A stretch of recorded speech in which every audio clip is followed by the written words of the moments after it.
Assalamualaikum warahmatullahi wabarakatuh. Baiklah, sekarang kita masuk untuk langkah-langkah evidence based, yaitu langkah terakhir, mengaplikasikan bukti. Nah, yang pertama yang perlu kita ketahui yaitu apakah perlakuan atau tes ini dapat diterapkan di lingkungan saya. Nah, seperti apa Ibu? Ya, tadi kan Ibu sudah melalui tahapan langkah 1, 2, ya cari jurnalnya, kemudian ditelaah jurnalnya, dan hasil jurnalnya bagus, ya, hasil penelitiannya bagus. Nah, kemudian Ibu harus memutuskan bisa tidak itu dilakukan di tempat saya bekerja, misalnya. Ya, contohnya apa? Contohnya seperti lotus board. Ya, lotus board berarti tidak dilakukan pemotongan tali pusat, tetapi plasenta juga ditunggu sampai lahir keluar ya, sehingga nanti ditunggu sampai berapa hari sampai tali pusatnya pupus dengan sendiri. Nah, itu kan sudah ada di Bali ya, dan itu diterima di lingkungan Bali. Dan saya kembalikan lagi ke Ibu, apakah Ibu mau mengaplikasikan itu gitu, ya, karena kalau dari segi evidence base-nya itu bagus ya, rembunya bagus, kemudian hasil penelitiannya bagus, memang bagus sekali dilakukan lotus itu untuk kesehatan bayinya ya.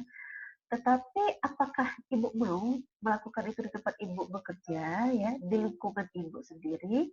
Nah, itu kita yang memutuskan diterima tidak di kebudayaan kita, mau tidak pasiennya untuk melakukan itu gitu. Nah, jadi kita tidak bisa juga langsung memutuskan, oh ya lupus itu bagus, ya ada asuhan terbaru ini bla bla bla bla. Ya, kemudian langsung aja kita suruh pasiennya untuk melakukan itu. Ya.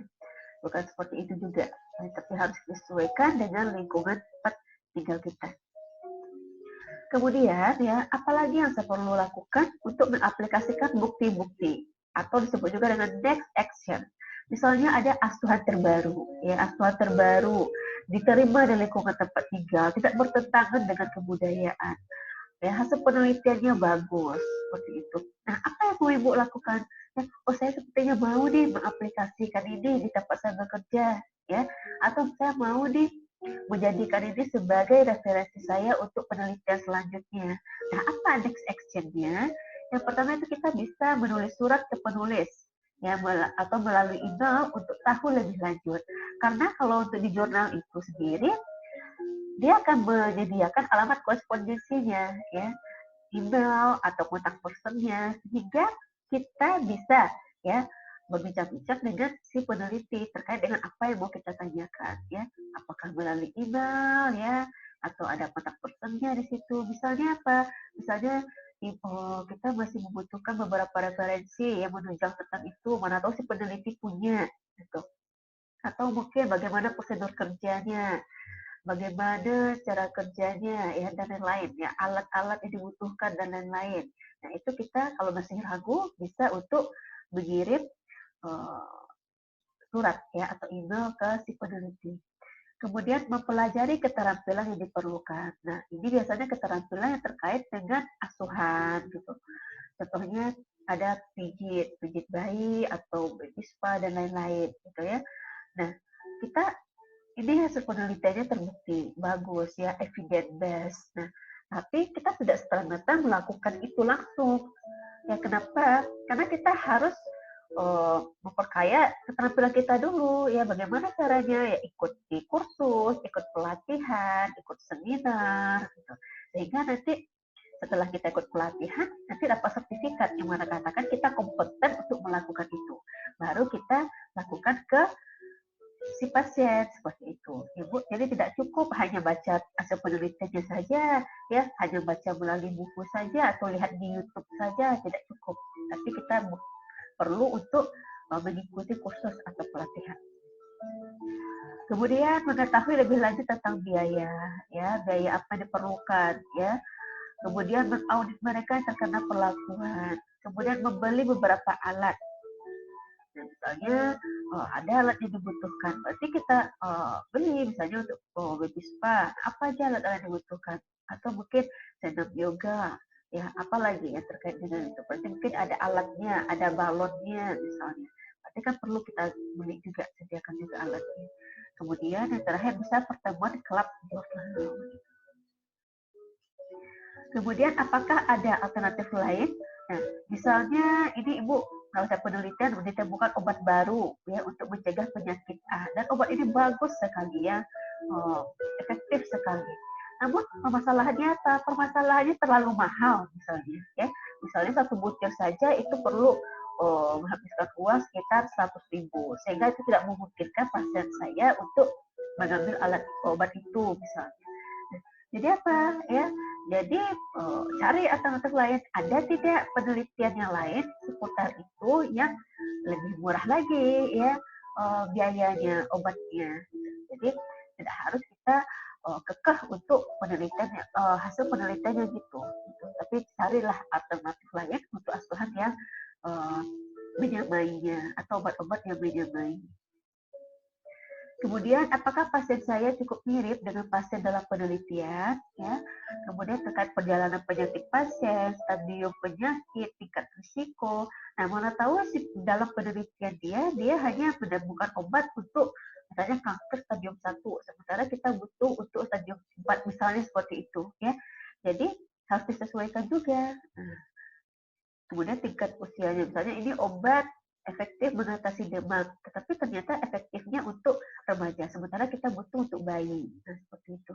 Jadi perlu juga kita kaji sesuai tidak dengan pasien atau klien kita. Umur, komorbiditasnya, pasien ada mungkin mempunyai kondisi lain dan memakai obat yang bisa berinteraksi dengan obat yang diuji. Jadi mungkin dia ada kontraindikasinya dan lain-lain. Kemudian bagaimana tingkat kepatuhannya? Kita tidak mungkin mematuhi terapi karena faktor lain. Nah, jadi harus disesuaikan juga dengan kondisi klien kita ya untuk penerapan hasil penelitian tadi. Akankah potensi manfaat lebih besar dibandingkan potensi merugikan bila terapi diaplikasikan pada pasien saya? Nah, mana yang lebih banyak ya manfaatnya ya atau mudaratnya, misalnya mana yang lebih ini? Ternyata ini bagus ya oh, untuk kesehatan, tapi dia mahal sekali sehingga kalau seandainya dibeli ya kita jadi ngutang seperti itu ya. Nah, jadi perlu juga diperhatikan mana yang lebih besar manfaat atau justru lebih merugikan. Apa yang dipikirkan oleh pasien saya mengenai pilihan-pilihan pengobatan ya. Nah, jadi kalau misalnya dari hasil penelitian sudah evidence based ya, itu jangan langsung diaplikasikan ke klien atau ke pasien. Tapi kita butuh apa? Butuh informed consent, butuh persetujuan dia. Gitu. Nah, jadi ada beberapa contoh kalimat sederhana ya proses komunikasi dengan pasien. Misalnya, apa yang akan terjadi jika kita tidak melakukan sesuatu? Apakah Anda tahu dengan X? Oke, mari saya jelaskan. Misalnya X ini hasil penelitian terbaru ya. Kemudian jelaskan hasil penelitiannya. Jika kita tidak melakukan sesuatu, maka perjalanan penyakitnya akan lebih besar gitu ya. Jadi kita kasih dulu komunikasi seperti itu. Jangan langsung, Bapak sudah seperti ini penyakitnya, berarti Bapak harus mengkonsumsi obat ini. Itu salah ya. Berarti kita perlu beberapa kalimat-kalimat sederhana. Gitu, ya. Apakah Bapak tahu dengan obat A? Oke, mari saya jelaskan. Gitu ya, dari hasil penelitian, bla bla bla efektif untuk mengatasi penyakit Bapak. Dan jika tidak melakukan sesuatu, maka perjalanan penyakitnya akan semakin ini ya, bisa berlanjut lagi. Gitu. Bisa menimbulkan komplikasi yang lain, maka perlu penjelasan itu. Kemudian jelaskan apa pilihan pengobatan tersedia. Ada 3 hal yang biasa dilakukan mengenai hal ini, memakai pil, bedah, terus apa lagi? Ya, berarti kita kasih different choice-nya ya, pilihan-pilihannya. Misalnya penelitian A, ya yang lama. Nah, ini bisa digunakan, jadi kasih penelitian itu. Gitu. Kasih pilihan, beberapa pilihan. Kemudian cek harapan dan gagasan pasien. Sudahkah Anda mencoba sesuatu sendiri atau apakah Anda memilih salah satu pengobatan? Nah, mana tahu pasien dia sudah baca juga hasil penelitian orang atau mungkin dia sudah dapat informasi dari orang lain mengenai terapi terbaru. Jadi kita minta juga ini tanyai juga ke pasiennya apakah dia sudah punya terapi baru gitu ya, atau apakah Anda membeli salah satu pengobatan. Nah, kalau dia tidak punya, baru kita tawarkan penawaran dari kita tadi mengenai hasil evidence tadi. Oke, Ibu ya. Ya, itulah ya langkah-langkah dari evidence based. Kita sudah sampai ke tahap terakhir, yaitu tentang mengaplikasikan bukti gitu. Nah, jadi dari tahapan-tahapan ini ibu bisa nanti di mengaplikasikan bukti ini, ibu memutuskan mau dipakai hasil penelitiannya atau tidak, mau dipakai untuk praktisi kita sehari-hari atau tidak, mau dipakai untuk referensi kita dalam penelitian, misalnya ini mahasiswa perlu jurnal untuk referensi dia dalam penelitian, mau dipakai atau tidak. Makanya perlu melakukan tahap-tahap yang tadi ya, merumuskan pertanyaan klinis yang dapat dijawab, menemukan bukti terbaik, menilai bukti tersebut secara kritis, dan terakhir mengaplikasikan bukti. Oke ya, demikian ya langkah-langkah dalam evidence practice. Semoga ilmu yang bermanfaat. Assalamualaikum warahmatullahi wabarakatuh.